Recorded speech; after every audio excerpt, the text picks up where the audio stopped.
Le Venezuela possède 303 milliards de barils de réserves de pétrole prouvées. C'est le niveau le plus élevé au monde, plus que l'Arabie saoudite. À lui seul, le Venezuela concentre près de 20% des réserves pétrolières mondiales. Ce fait, à lui seul, devrait suffire à comprendre pourquoi ce pays est stratégique. Mais ce n'est que le début. Depuis plusieurs années, le Venezuela ne vend plus son pétrole exclusivement en dollars. Il a commencé à accepter le yuan chinois, l'euro et le rouble. En 2018, Caracas annonce officiellement son intention de se libérer du dollar. Dans le même temps, le pays demande à rejoindre les BRICS, met en place des canaux de paiement directs avec la Chine et contourne le système SWIFT. Autrement dit, le Venezuela ne conteste pas seulement un ordre politique, il conteste l'ordre monétaire mondial. Et c'est là que tout bascule. Car le cœur du pouvoir américain ne se situe pas uniquement dans l'armée ou la diplomatie. Il repose sur un mécanisme central, le pétrodollar.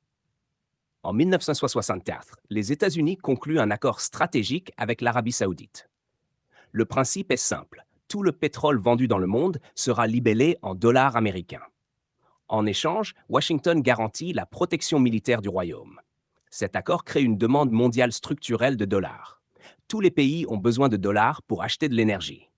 Résultat, les États-Unis peuvent financer leur déficit, leur armée et leur État-providence en émettant leur propre monnaie, pendant que le reste du monde travaille pour l'obtenir.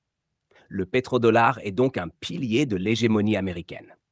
Plus important, à long terme, que les porte-avions. Mais l'histoire montre un schéma constant.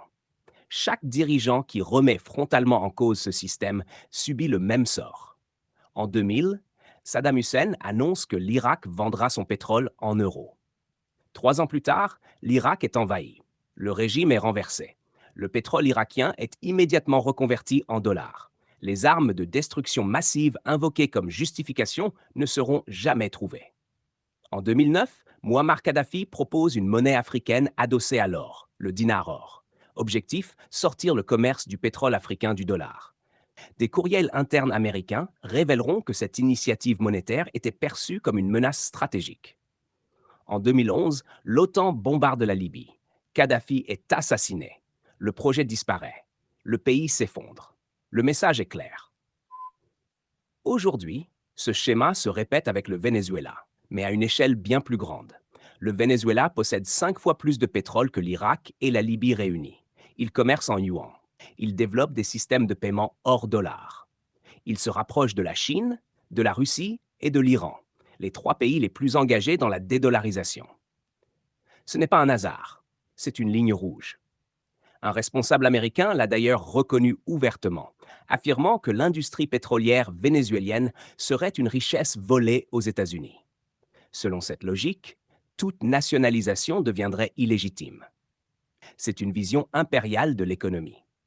Mais voici le point clé, souvent ignoré. Le pétrodollar n'est plus aussi solide qu'avant. La Russie vend son pétrole en roubles et en yuan. L'Iran commerce hors dollar depuis des années. L'Arabie saoudite discute désormais de règlements en yuan.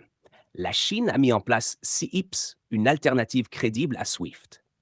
Les BRICS développent leurs propres infrastructures financières. Le projet M-Bridge permet déjà des règlements directs entre banques centrales. Autrement dit, le monde se prépare à un système post-dollar.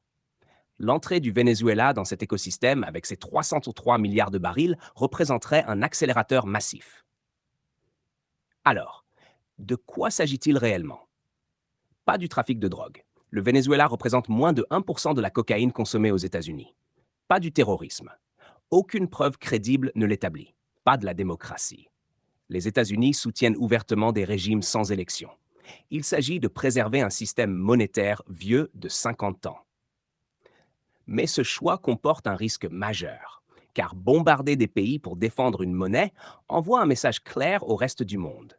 Un message que les pays du Sud comprennent parfaitement. Et ce message peut produire l'effet inverse, accélérer la dédollarisation, renforcer les alliances alternatives et pousser les États à se protéger plus vite. L'histoire ne se répète pas toujours, mais elle rime. Quand une monnaie doit être défendue par la force, c'est qu'elle ne tient plus par la confiance. Le Venezuela n'est peut-être pas le début, mais il pourrait bien être un tournant.